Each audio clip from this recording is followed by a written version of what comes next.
আসসালামু আলাইকুম রহমতুল্লাহ। প্রিয় দর্শক, আপনারা দেখতে পাচ্ছেন মৌচাক থেকে এখন মধু সংগ্রহ করা হবে। এই ভাই আমাদের এলাকায় এসেছে। তো আমাদের এলাকায় আমাদের পুরাতন বাড়িতে একটি মৌচাক আছে, আপনারা দেখতে পাচ্ছেন এই পাশে। এখন এই মৌচাক থেকে মধু সংগ্রহ করা হবে, একদম অথেন্টিক পিওর। এই ভাই এখান থেকে সবকিছু রেডি করে তারপরে গাছে উঠবে। আপনারা দেখতে পাচ্ছেন হাড়ি কিন্তু একদম খালি পরিষ্কার, কোনো প্রকার ভেজাল দেওয়ার কোনো সুযোগ নাই। লেদা বাচ্চা সব কিন্তু মৌচাক কাটা দেখতে এসেছে, আপনারা দেখতে পাচ্ছেন। এটা হচ্ছে আমাদের পুরাতন বাড়ি।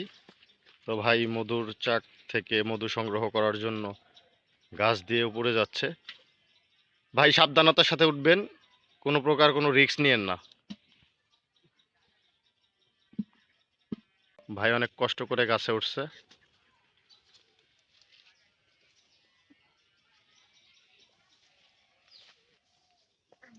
হাড়িতে কিন্তু কিছু নেই, একদম হাড়ি ফাঁকা খালি। সবাই দেখছে এখানে যারা আছে, সবাই কিন্তু জানে যে হাড়ি ফাঁকা। হাড়িতে কি কিছু আছে? হাড়ি ফাঁকা না, একদম একদম ফাঁকা।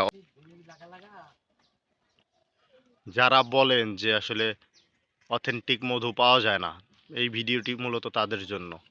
গ্রাম অঞ্চল থেকে যে মধু সংগ্রহ করা হয় সেটা একদম অথেন্টিক পিওর।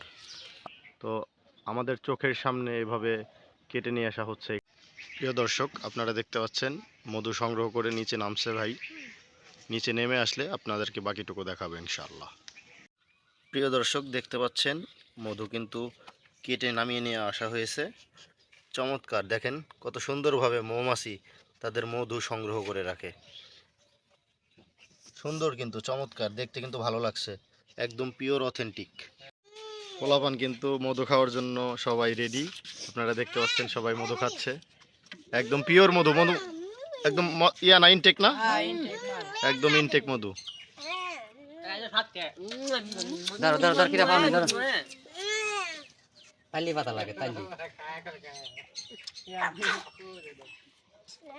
প্রিয় দর্শক, আপনারা দেখতে পাচ্ছেন মধু ভাগাভাগি হয়ে গেল।